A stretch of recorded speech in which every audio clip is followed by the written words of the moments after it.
माझं नाव विशाखा श्रीदेवी गव्हाणे. जे मृत व्यक्ती आहे ते माझी आई आहे, श्रीदेवी बालाजी गव्हाणे तिचं नाव आहे. आणि हे सगळं जे झालं ते माझा दोष नाही, आरोपी तेच आहेत, माझे वडील अशोक व्यंकटेश अशोक बिरादार. ते त्यांच्यावर आरोप आहे. त्याने म्हणजे टॉर्चर करायचे माझ्या आईला की तू जगू नाही शकत, असं नाही करू शकत, तसं नाही करू शकत. आणि ते आमच्यासोबत नाही राहत. वडील 15 वर्ष झालं, 15-16 वर्ष झालं. आता मी जेव्हा जन्मले तेव्हापासूनच ते म्हणजे सोडून गेले. अजून त्याने काहीच नाही केलं, दिवस पण नाही दिला आणि काहीच नाही केलं. म्हणजे माझ्या इकडं एकटीच आहे, 15 वर्ष झालं. त्याने पोटगी लायला त्याला कशालाच नाही आले. आणि आरोपी तेच आहेत माझे वडील. आणि ती नर्स होती, ती सकाळी 7-7:30च्या दरम्यान मध्ये तिने आत्महत्या केली, फॅनला फाशी देऊन, घरामध्येच जिथं आम्ही राहतो, शिवाजी सोसायटी बागबंदे निवास तिथं.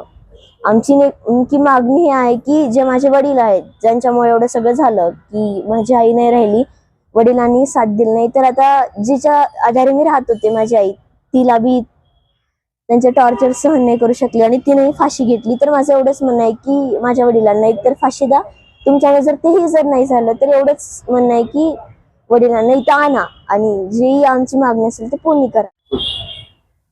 सर, आज सकाळी आमच्या बहिणीनं घरी आत्महत्या केली उदगीरला रूमवर.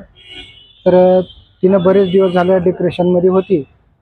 तिचं सवनीपरगा या ठिकाणी 2010मध्ये विवाह झालेला होता. भरपूर प्रयत्न केलो पण ते काही व्यवस्थित झालं नाही. तिची पोटगी मंजूर झाली होती.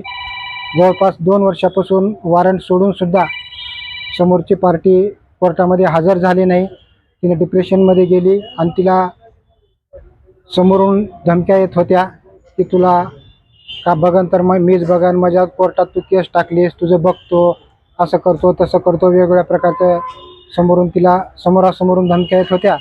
आणि त्या धमक्यांना घाबरून काल 8 जून रोजी तिची कोर्टामध्ये तारीख होती. त्या तारखेला तिनं हजरसुद्धा झाली होती, पण काय झालं माहीत नाही. पण तिनं डिप्रेशनमध्ये येऊन या ठिकाणी आज सकाळी 8 वाजता उदगीरला तिच्या राहत्या रूमवर आत्महत्या केलेली आहे.